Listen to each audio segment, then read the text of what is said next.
Next session के अंदर let's talk about United और United obviously spent big this time around again और मुझे लगता है कि इवन दो अभी तक जो नए प्लेयर्स हैं दे हैवंट स्टार्टेड, वो प्रॉपर प्लेइंग 11 में वो लोग अभी आए नहीं है, लेकिन कंसिडरिंग के first game against Leeds surprise मारा था लास्ट सीजन और they have a good squad, तो they blew them out of the park.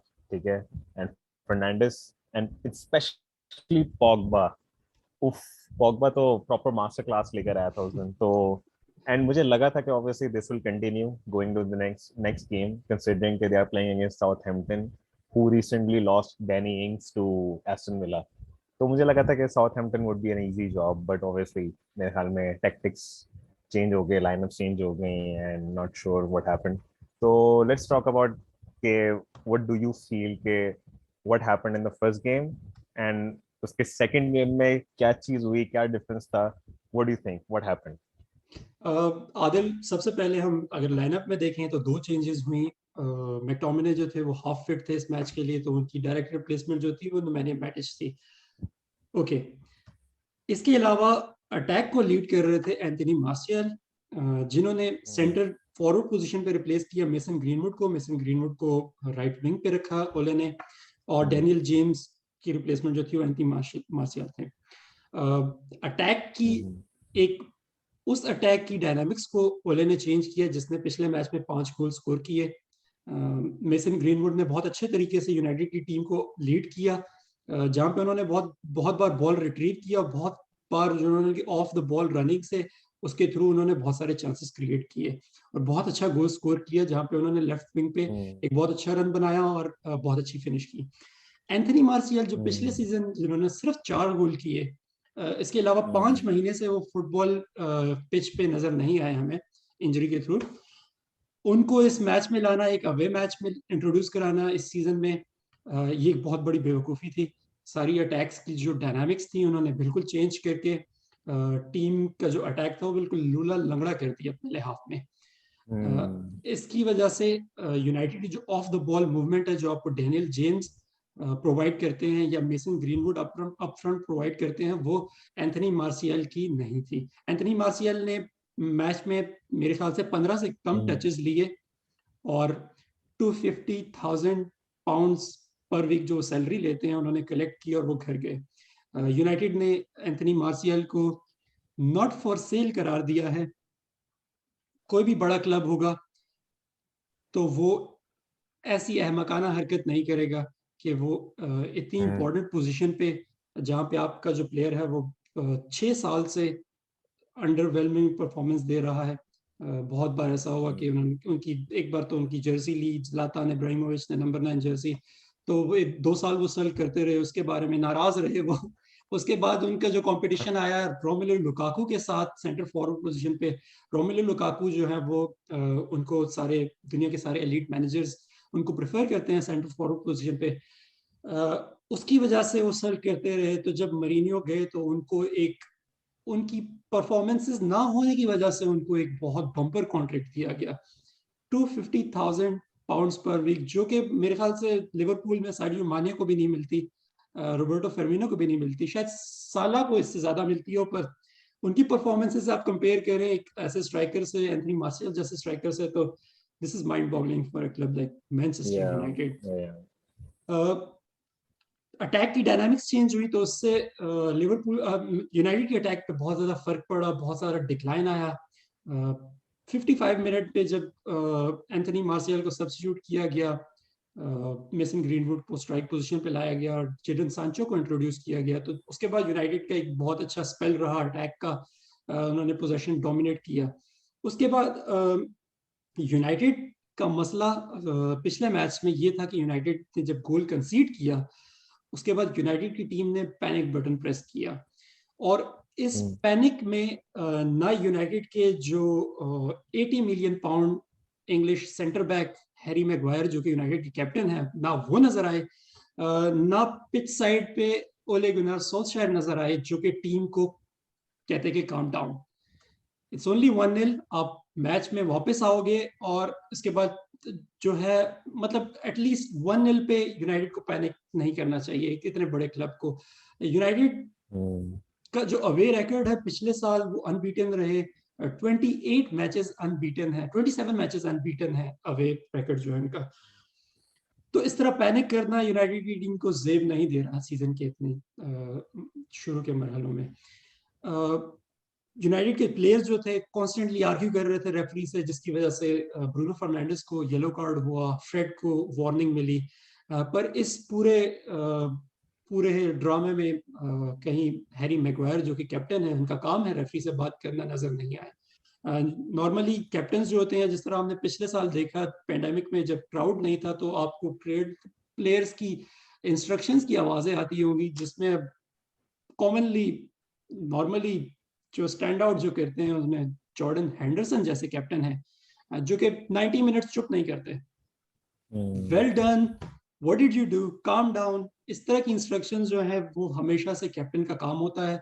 अगर आपके पास मैनेजर ऐसा नहीं है जो टच लाइन पे हो, जिस तरह क्लॉप या पेप गार्डियोला होते हैं, ओले ऐसे मैनेजर नहीं है, वो अपनी सीट पे रहते हैं, तो एक कैप्टन का काम है कि वो टीम की भाग दौड़ संभाले, एटलीस्ट जो रेफरी के डिसीजंस होते हैं उनको प्रोटेस्ट करें, रेफरी से आर्ग्यू करें। तो वहां पे हैरी मैगवायर जो थे वो नजर नहीं है।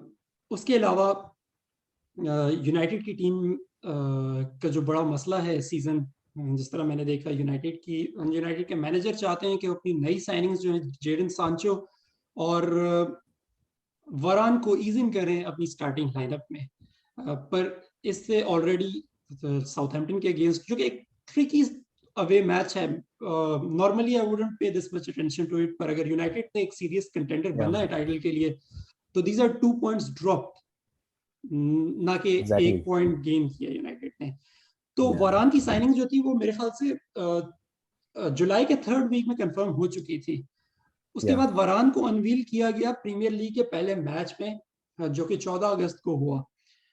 इतने टाइम तक वरान जो थे वो टीम के साथ ट्रेन नहीं कर पाए, उनकी अनवीलिंग नहीं हो पाई।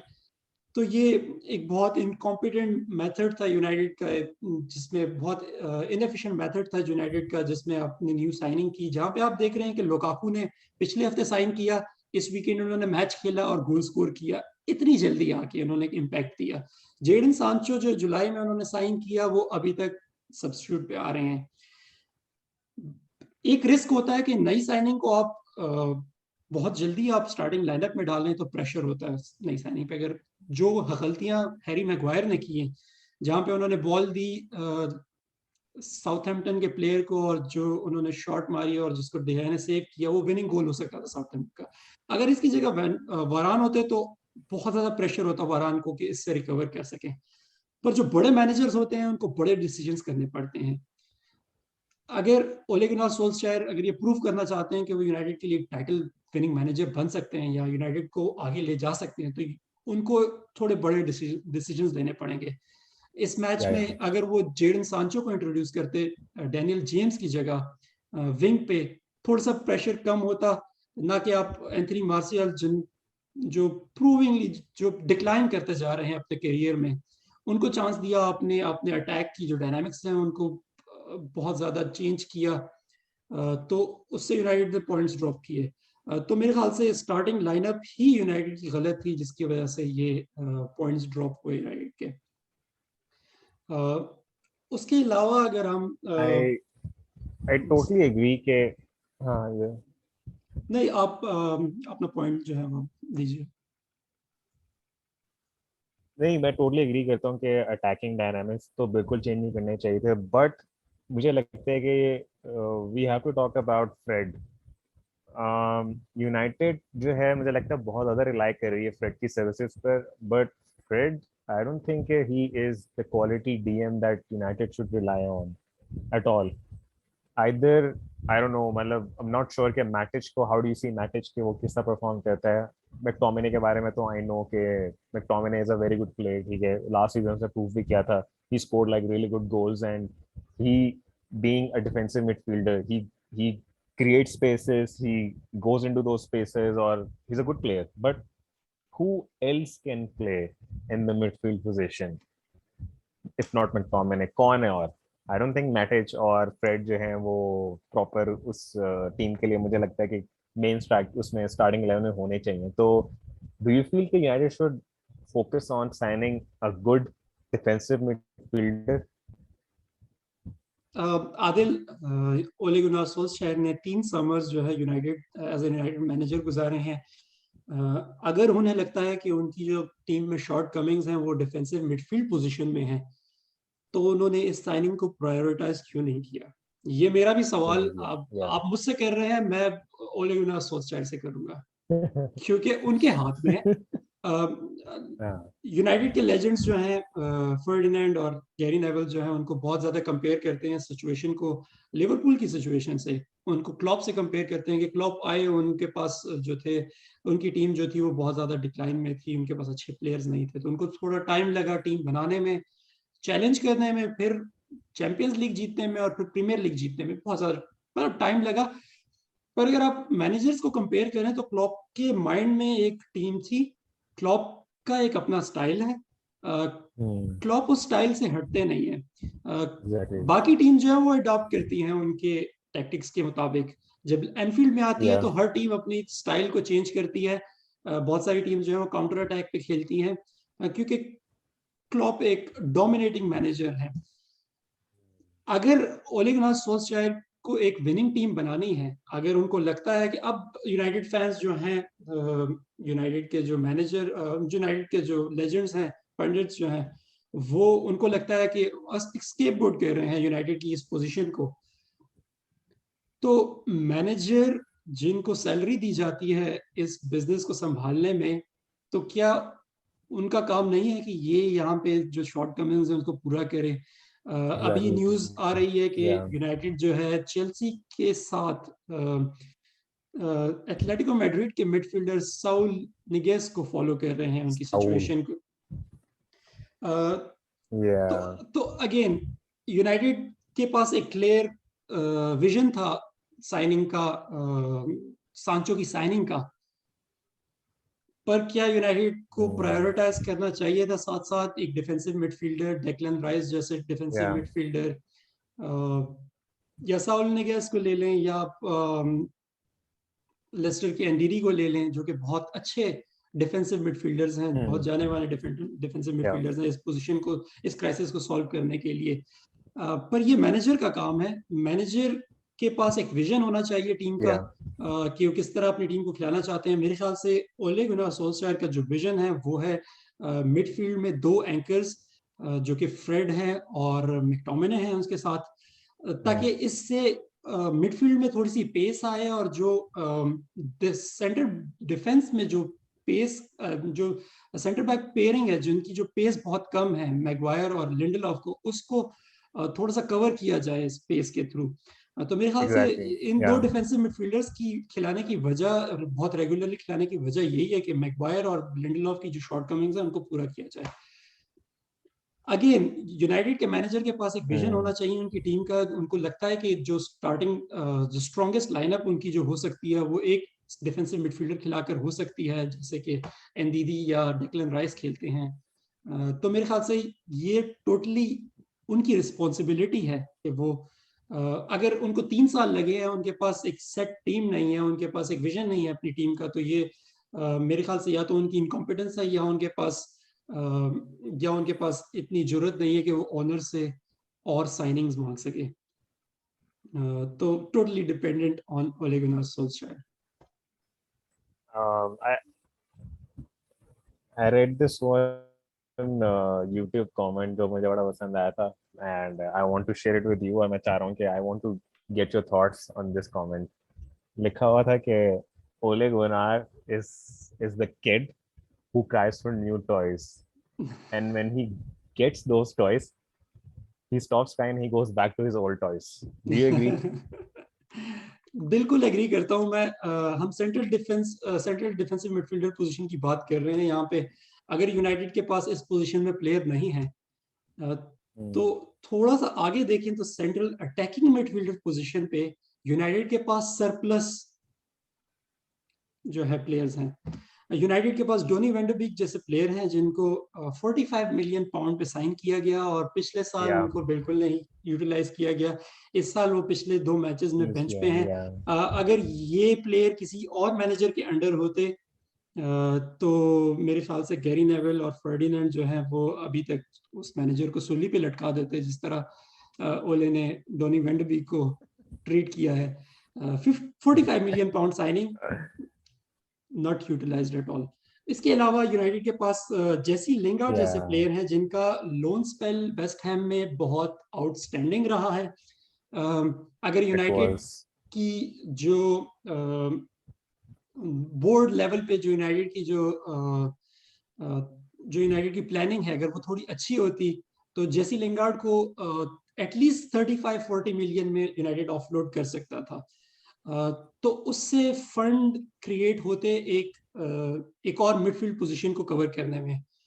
उसके अलावा यूनाइटेड के पास जुआन माटा हैं अटैकिंग पोजीशन पे, जो कि बहुत कम खेले हैं पिछले 2 सालों से।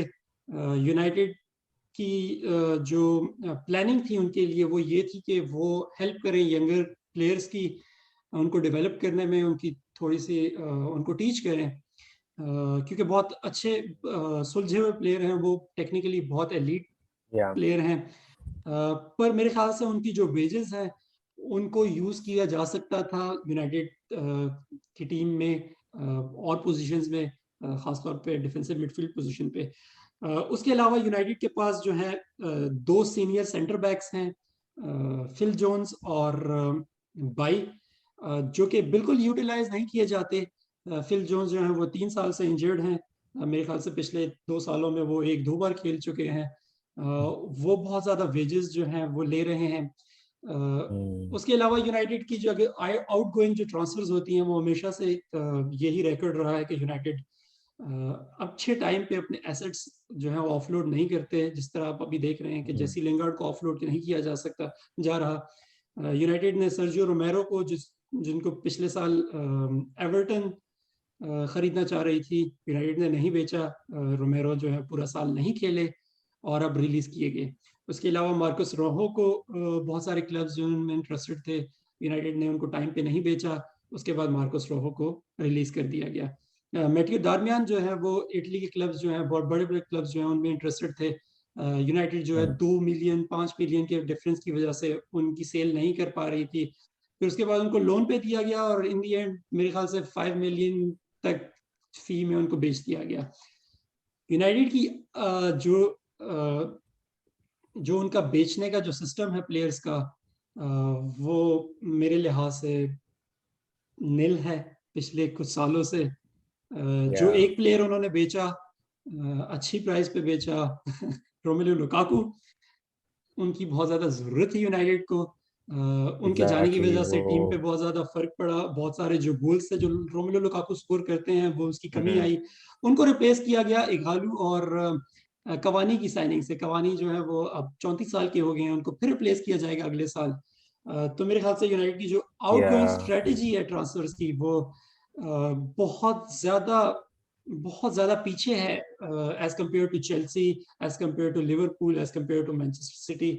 तो मेरे ख्याल से आउटगोइंग ट्रांसफर की वजह से ओले गुनार सोल्शर जो हैं वो इस क्लब में नई साइनिंग करने से कासिर हैं। ये ओले की रिस्पॉन्सिबिलिटी है कि वो अपने ओनर्स को कहें कि ये प्लेयर्स मेरी प्लान्स में नहीं है, या ये प्लेयर्स मैंने यूटिलाइज नहीं करने, जैसे पेंडोबिक हैं। तो उनको बेच के यूनाइटेड Hmm. फंडिंग्स जो है इकट्ठे करके एक नई अच्छी साइनिंग कर सकता है। पर मेरे ख्याल से ओले गुनार सोल्शर जो है वो अपने ओनर्स के साथ सेम पेज पे हैं इस मामले में।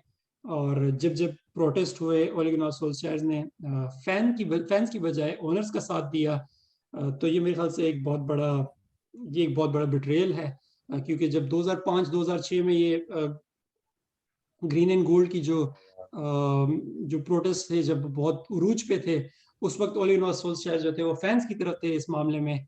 क्योंकि उस वक्त शायद उनके करियर का ट्वाइलाइट था, रिटायर होने जा रहे थे। अब जब उनके पास मैनेजमेंट है, इतनी Hmm. बड़ी पोजीशन है क्लब में, तो वो फैंस का साथ नहीं दे रहे हैं इस प्रोटेस्ट में। वो हमेशा से मैनेजर्स के साथ सेम पेज पे रहे हैं। तो यूनाइटेड की जो इनकमिंग्स हैं, यूनाइटेड की जो शॉर्ट कमिंग्स हैं जो टीम में, वो ओले गुनार सोल्शायर की रिस्पॉन्सिबिलिटी है, और इस जगह पे ओले गुनार सोल्शायर अपनी रिस्पॉन्सिबिलिटी पूरे तरीके से निभा नहीं रहे।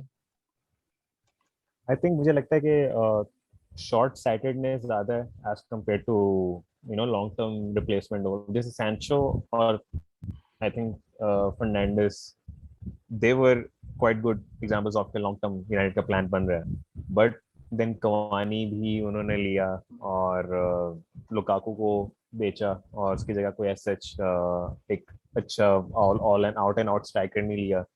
Plus I think personally I like Anthony martial, लेकिन वही बात है कि थोड़ा सा रैश प्लेइंग स्टाइल है कि he can dribble all the 11 players, but when it comes to like finishing तो shot most of the time बाहर जाएगी, वो फिनिशिंग करने में बड़ा मसला होता है। लेकिन कभी कभार बड़े स्क्रीमर गोल भी मारे हुए हैं, ये भी मारे हुए हैं, तो कंसिस्टेंसी नहीं है मार्शल के अंदर। लेकिन मुझे लगता है कि Mason Greenwood is going to be a very long term और बड़ा सक्सेसफुल एक स्ट्राइकर बन सकता है यूनाइटेड का। बट ओले कीप्स एक्सपेरिमेंटिंग, ठीक है, राइट पे खिला देना, ठीक है, रैशफोर्ड को विंग पे खिला देना, कभी रैशफोर्ड को स्ट्राइक पे खिला देना। तो आई डोंट अंडरस्टैंड कि अब Mason Greenwood, I like him personally, मुझे he is a very good prospect, ठीक है, यूनाइटेड की बड़ी अच्छी फ्यूचर का एक बड़ा सिक्योर ऑप्शन बन चुका है।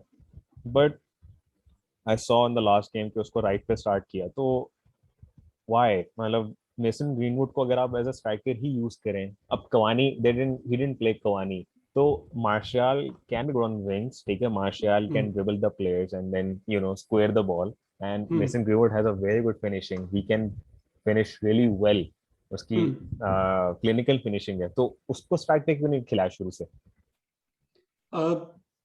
मैं अगर इस बारे में बात करूं, तो अगर जैसे पहले हमने बोला, ओले गुनार सोल्शर जो है वो बहुत ज़्यादा इंस्पायर्ड हैं क्लॉप की मैनेजमेंट से।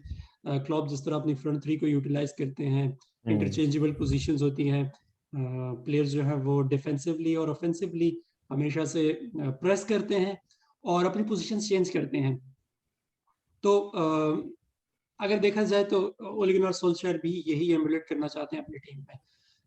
उसके साथ साथ जो है फिर वो वही गलती करते हैं कि अपनी जो प्लेयर्स हैं उनको अपनी पूरी सलाहियत, जिन जिन पोजीशन में पूरी फुलफिल कर सकते हैं अपना पूरा पोटेंशियल, जिस तरह मेसन ग्रीनवुड है। ठीक है, वो राइट विंग पे भी अच्छा खेल लेते हैं, cut inside, he can use both legs, both feet, और उसके अलावा जो है अटैक में भी सेंटर फॉरवर्ड पोजीशन में भी बहुत अच्छा खेलते हैं, बहुत अच्छी फिनिशिंग है उनकी, बहुत अच्छा नेचुरल टैलेंट है उनके पास फिनिशिंग का। पर फिर वही बात आ जाती है कि उनके पास एक प्रॉपर फ्यूचर का विजन नहीं है स्ट्राइक पोजीशन पे। उन्होंने या रोमेलू लुकाकू जैसे प्लेयर को ऑफलोड किया, उनको रिप्लेस किया एंथनी मार्शियल, जो कि वर्क रेट वाइज बहुत लेजी प्लेयर हैं। उसके अलावा उन्होंने जेडन सांचो को साइन किया, तो जेडन सांचो इस क्राइटेरिया में आते हैं कि वो राइट विंग पे, लेफ्ट विंग पे, सेंटर पोजीशन पे हर जगह ऑपरेट कर सकते हैं। पर अगर आपके पास क्लियर विजन नहीं है आपकी टीम का, अगर आप शॉर्ट टर्म साइनिंग्स देख रहे हो, इगालू को देख रहे हो, कवानी को देख रहे हो, फिर कल गैरी नेवल ने बात की कि यूनाइटेड के ओनर्स को चाहिए कि they should go all the way and sign Harry Kane. तो क्या आपके पास कोई प्लान है इस टीम में कि आपने किस तरह अपनी अपनी टीम को खिलाना है, या उसकी कोई डायनामिक्स है आपके पास? तो ये एक बहुत बड़ा मसला है यूनाइटेड की टीम में कि यूनाइटेड के पास एक स्पेसिफिक डायनामिक्स नहीं है अटैक के। ट्विटर पे बहुत सारे लोग कहते हैं कि ब्रूनो फर्नांडिस इंशाल्लाह। तो यूनाइटेड के पास काउंटर अटैकिंग टैक्टिक्स के अलावा, काउंटर अटैकिंग ऑफेंसिव डायनामिक्स के अलावा यूनाइटेड के पास कोई पैटर्न्स नहीं है, यूनाइटेड के पास कोई पोजीशंस नहीं है जहां पे आप देखते हैं कि टॉटनहम में जोसे मरीनियो के अंडर हैरी केन जो है वो थोड़ा सा ड्रॉप बैक करते थे, और सॉन जो है वो एक जो है वो ओवरलैप एंड अंडरलैप करके जो रन्स बनाते थे, उसके थ्रू उन्होंने गोल स्कोर किए। बहुत सारे मैनेजर्स के पास अपनी डायनामिक्स होती हैं, जिस तरह क्लॉप के पास अपनी डायनामिक होता है। डायनामिक्स है अटैकिंग। ओले गुनार सोल्शर के पास ऐसी कोई डायनामिक्स नहीं है, ऐसी कोई टैक्टिक्स नहीं है। अगर आप विंग गेम खेलना चाहते हो तो आपके पास पर विजन होना चाहिए, अटैकिंग फुल बैक्स का। अगर क्लॉप अपनी टीम को विंग गेम के थ्रू अगर मैच जिताना चाहते हैं तो क्लॉप के पास रॉबर्टसन और ट्रेंट अलेक्जेंडर आर्नल्ड जैसे फुल बैक्स हैं जो अटैक में ऐसा ही परफॉर्म करते हैं जैसे लिवरपूल के जो अटैकर्स हैं माने और साला, उनके पास ऐसी अटैकिंग एबिलिटीज हैं। उसके बाद यूनाइटेड अगर एमुलेट करना चाहती है एलेक्स फर्गुसन के स्टाइल को, जिसमें आपके पास जो फुल बैक्स हैं वो बम्बार्ड करें विंग्स को, तो ओले गुनार सोल्शर की साइनिंग्स उसके मुताबिक नहीं है। ओले गुनार सोल्शर के पास आरन वैन बिसाका है जो कि डिफेंसिवली आपको बहुत अच्छी परफॉर्मेंस दे सकते हैं। माने को और स्टर्लिंग को वो चुप रख सकते हैं पूरे मैच में। पर जब वो अटैक में जाते हैं तो उनके पास ना क्रॉसिंग एबिलिटी है, ना उनके पास कंट्रोल है, ना उनके पास पासिंग एबिलिटी है। तो उस पॉसिबल नहीं है यूनाइटेड के पास wing game through full backs. तो मुझे अभी तक समझ नहीं आई ओले गुनार सोल्शर किस स्टाइल में खेलना चाहते हैं, किन क्या डायनामिक्स हैं उनके पास, क्या टैक्टिक्स हैं, क्या पैटर्न्स हैं उनके पास अटैक में। तो इस वजह से यूनाइटेड की टीम जो है वो बहुत ज्यादा सफर कर रही है क्योंकि उनके पास प्लेयर्स हैं, उनके पास बहुत अच्छे गोल स्कोरर्स हैं, उनके पास बहुत अच्छा एक्सपीरियंस है आगे। Bruno Fernandes he is in form of his life. मेरे ख्याल से इस फॉर्म में कोई भी प्लेयर हो किसी भी टीम के पास तो वो एक अच्छा टाइटल चैलेंज दे सकती है। पर पिछले 2 सीजन में ब्रूनो फर्नांडिस ने जितना अच्छा परफॉर्म किया, मेरे ख्याल से यूनाइटेड की जो ओवरऑल परफॉर्मेंस थी फॉर ट्रॉफीज और टाइटल चार्ज बहुत अंडरवेलमिंग रही है।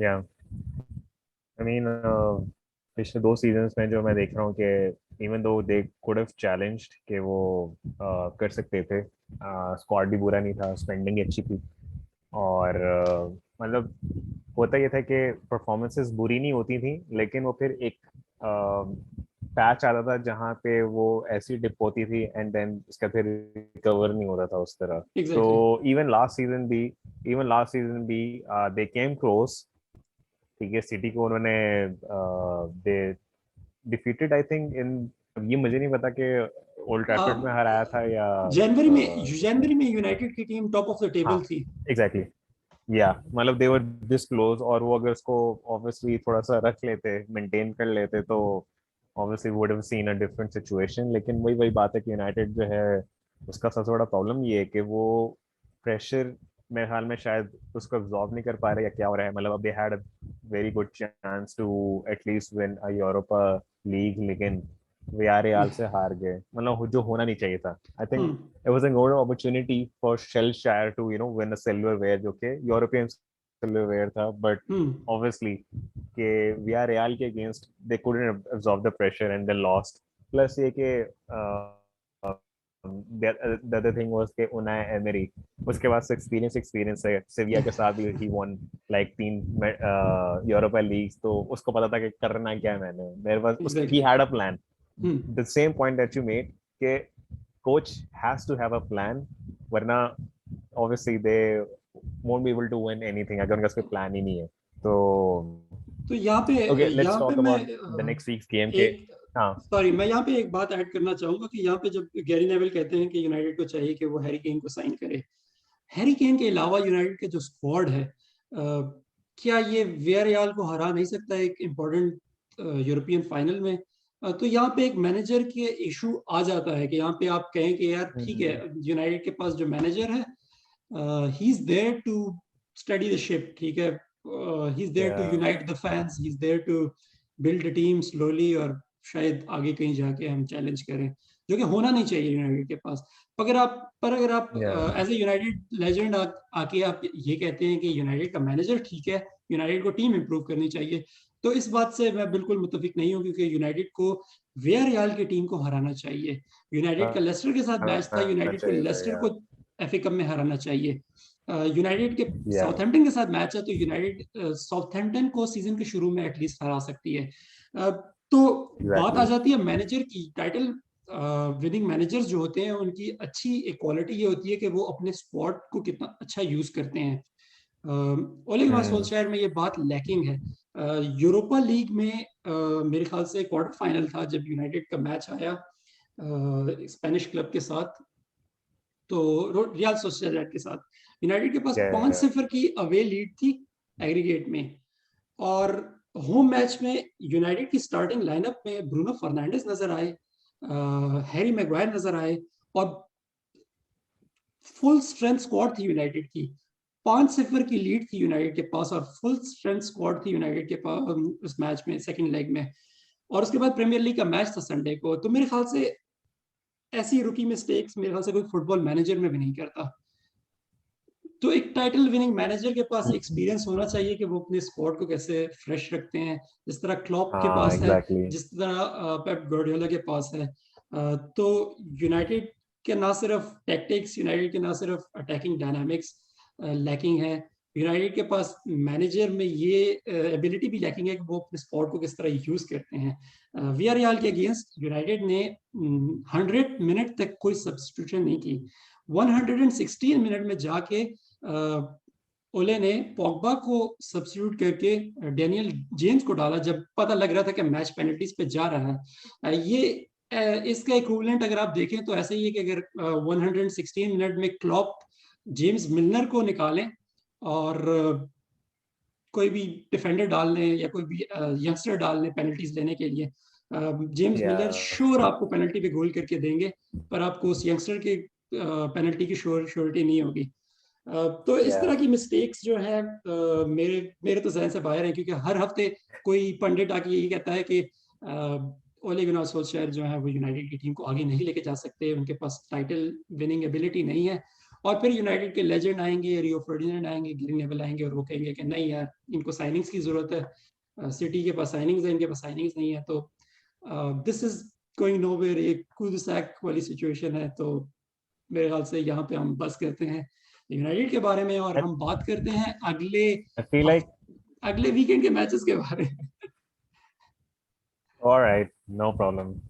मतलब मुझे ये एग्जांपल जरूर याद आई थी कि यूनाइटेड इज जस्ट लाइक एक गवर्नमेंट है और Rio Ferdinand and Gary Neville are their MNS, ठीक है?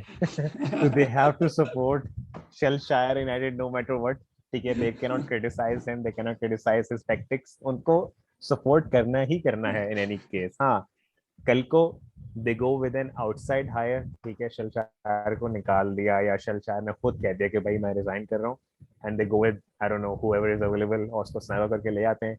कल को यही फर्डिनेंड और गैरी नेवल जो होंगे उसको प्रॉपर रिप करेंगे प्रेस के अंदर, एग्जैक्टली उसको पंडितरी में उसको उनको रोल के रख देंगे कि भाई इसकी टैक्टिक्स सही नहीं है, इसका ये सही नहीं है, वो सही नहीं है, इसके पास इतना अच्छा स्क्वाड है और ये फिर भी नहीं कुछ जीत पा रहा। लेकिन obviously since it's Solskjaer they have to support him, exactly. ठीक है?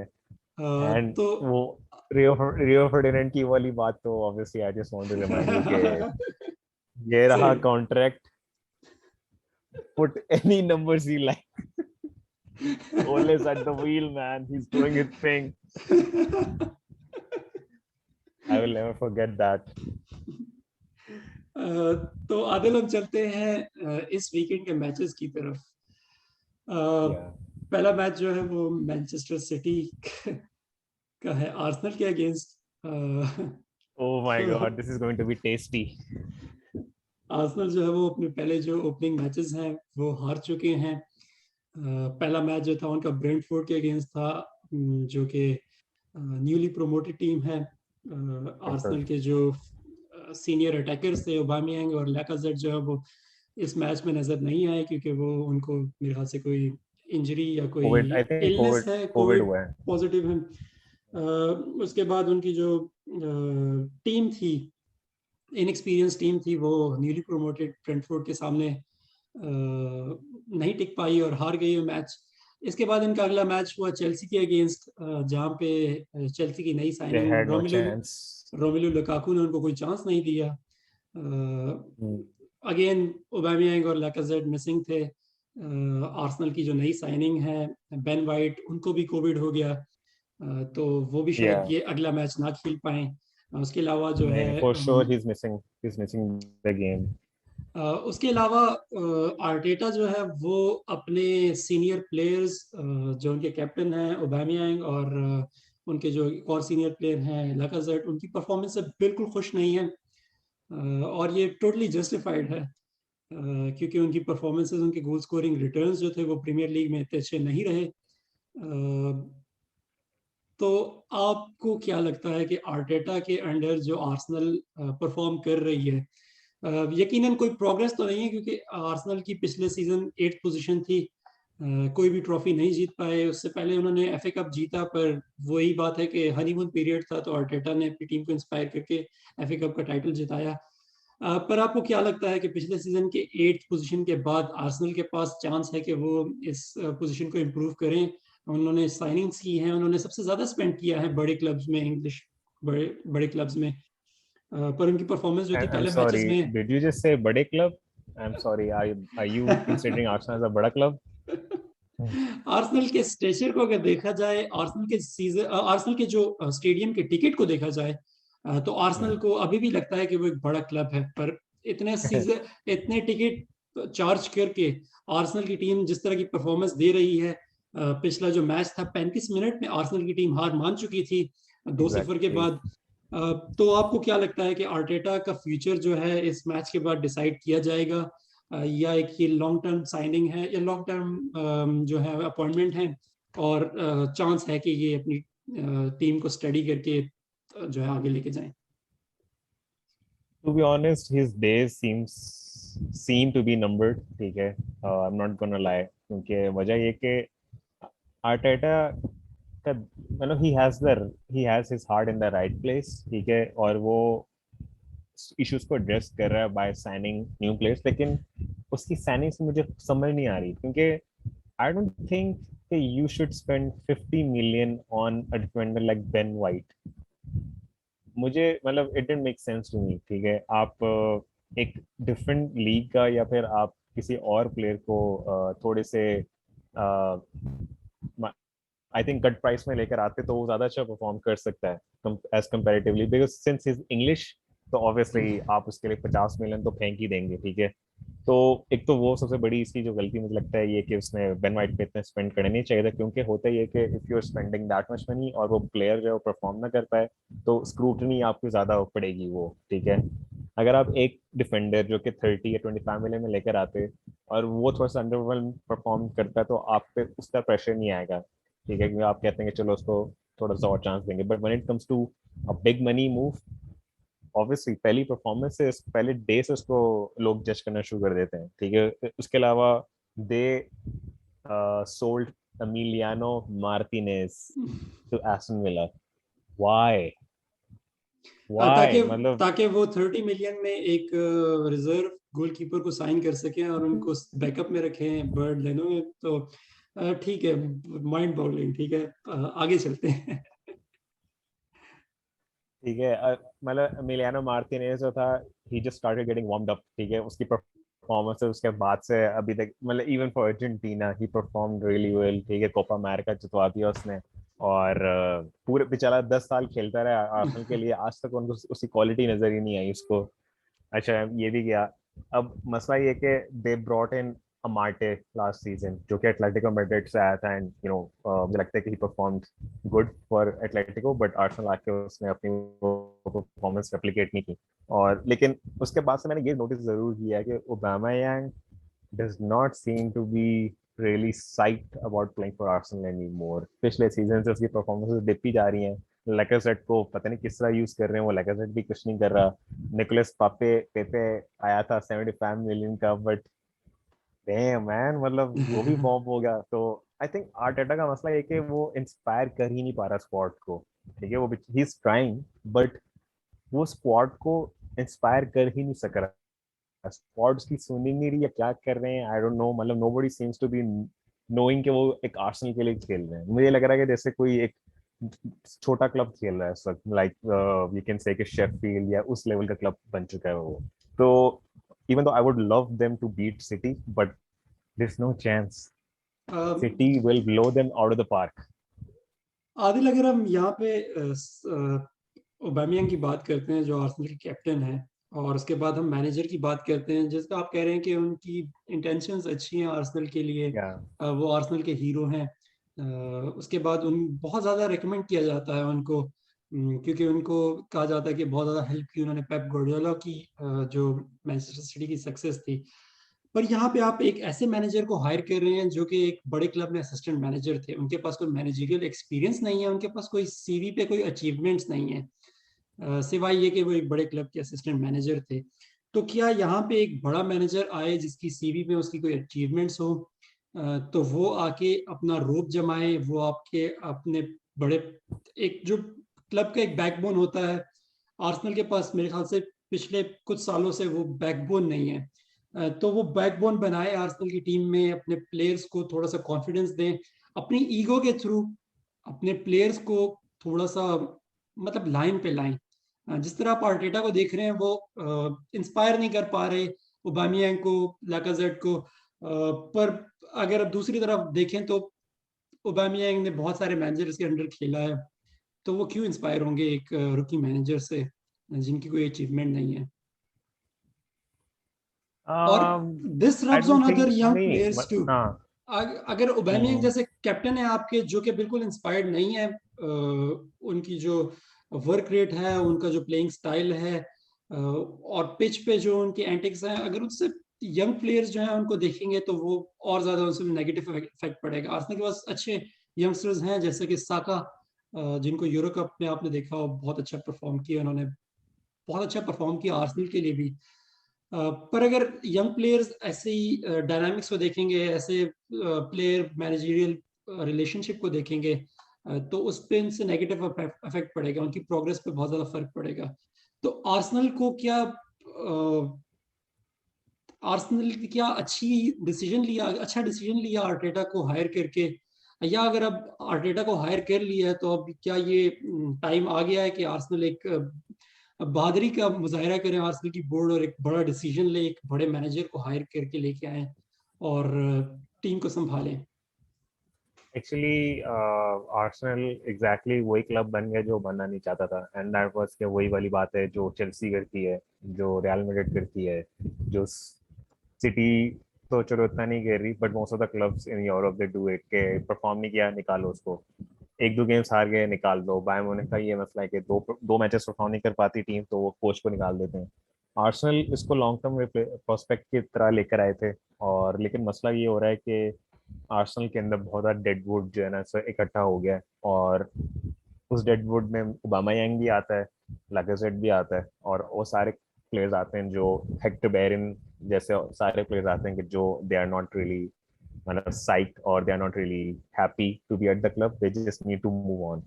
बाकी यंगस्टर वाला पॉइंट है, that is really a good point, क्योंकि if you see Saka, Emile, Smith Rowe, हाँ, उनकी परफॉर्मेंसेस आप देखो तो दे मतलब they know what is like to be playing for Arsenal, for a stand club out like Arsenal. Performers है Arsenal की team में। स्टैंड अप परफॉर्मेंस है, ठीक है। तो maybe Arteta should just start focusing on bringing youngsters और young players, emerging players different club से, जो आके एटलीस्ट उनको पैशन फील हो कि यार हम ये कह रहे हैं, वो इससे ज्यादा अच्छी परफॉर्मेंस दे देंगे। एटलीस्ट ब्रेंटफोर्ड से ना हारते वो, ठीक है, बेशक ड्रॉ कर लेते लेकिन हारते ना, इतने ह्यूमिलेटिंग के दे कोई नहीं स्कोर अ गोल।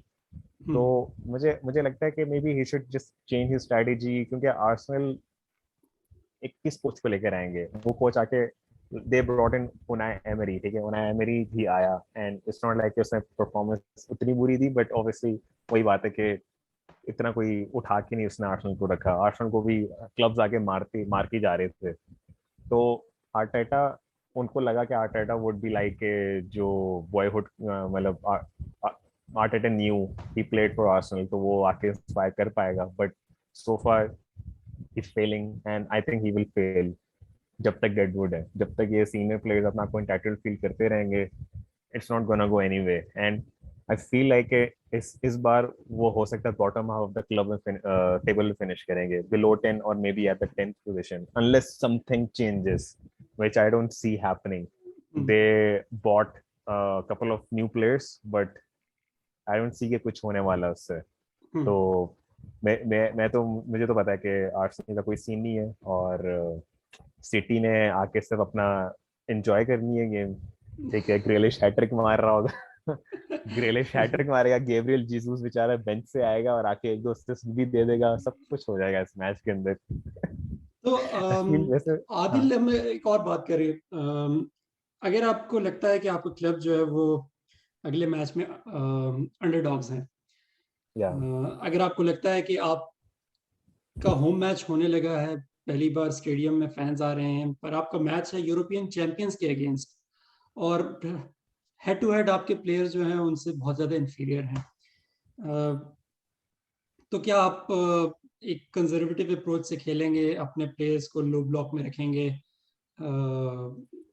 या आप उस मैच को इस तरह अप्रोच करेंगे कि आपका पहला मैच है, होम मैच है, तो आपने अपने फैंस को अटैकिंग फुटबॉल सर्व करनी है। उसमें अगर आप हार भी जाते हैं, 2-0 से हार भी जाते हैं, तो इस डिसीजन को आर्टेटा की कि उन्होंने कंजर्वेटिव अप्रोच नहीं ली। चेल्सी जो है फेमसली वो अब बैक थ्री खिलाती है रेगुलरली, आर्सेनल जो है बैक फोर पे रहे। उन्होंने मैच को इतने अच्छे तरीके से अप्रोच नहीं किया, उन्होंने लो ब्लॉक नहीं खिलाई ताकि चेल्सी के जो अटैकिंग थ्रेट है, अटैकिंग टैलेंट है, उसको कंटेन कर सकें।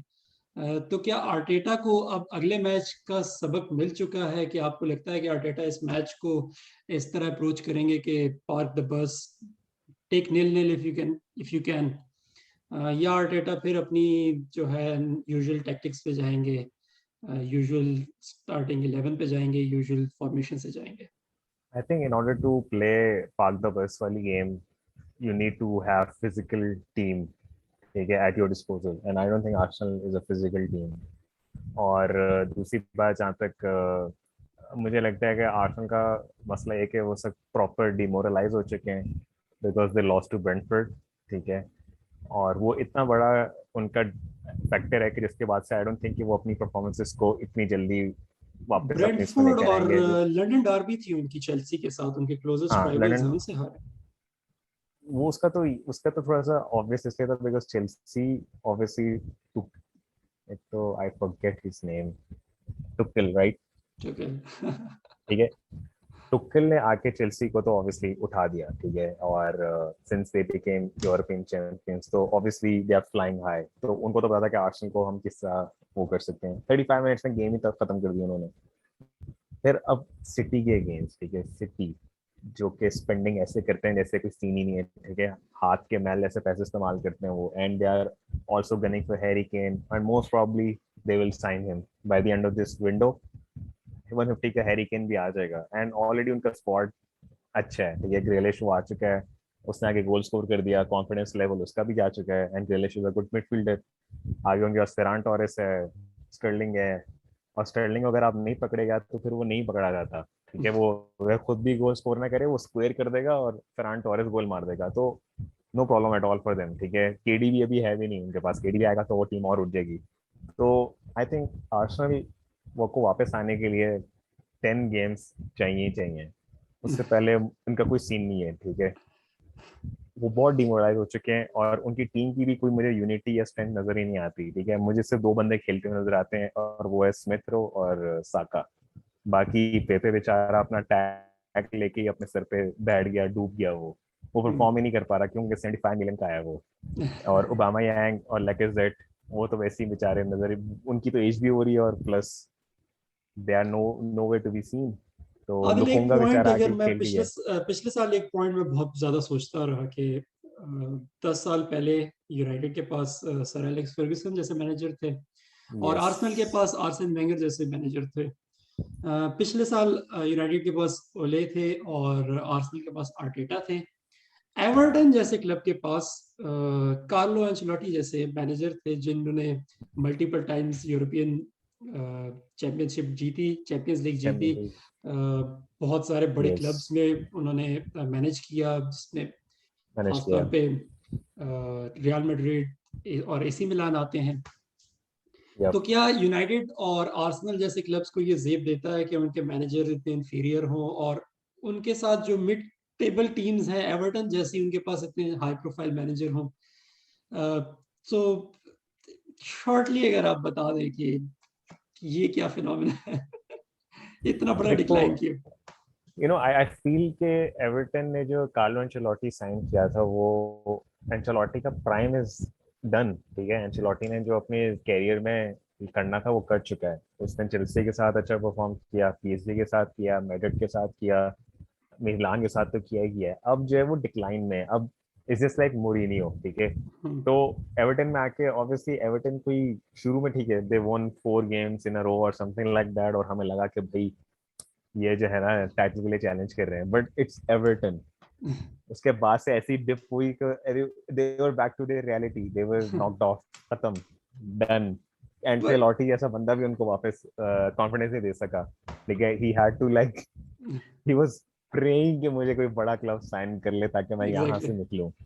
नापोली पर के नापोली इस के अंदर इसकी सॉरी इस बड़े क्लब में, इस बड़े क्लब की अप्रोच में क्या आर्सेनल आ सकता था? कि आर्सेनल एंcelotti को रेस्क्यू कर सकता था, एवर्टन से उठा के उनको लंदन ले आते, उनको हायर करते, या अगर जोजे उन्होंने मरीनियो जिन्होंने टॉटनहम हॉटस्पर को पिछले साल अलविदा कहा, तो अगर आर्सेनल जोजे मरीनियो को हायर करती, बड़े मैनेजर्स रखने की वजह ये होती है कि मेरे लिहाज से कि वो क्लब को रेलेवेंट रखते हैं। जोसे मरीनियो जैसे मैनेजर अगर जोसे मरीनियो जैसे मैनेजर अगर आपकी टीम को मैनेज कर रहे हैं तो आपकी टीम हमेशा न्यूज़ में रहती है, हमेशा हेडलाइंस में रहती है, बहुत बहुत माइक्रोस्कोपिक एनालिसिस होती है उस टीम की।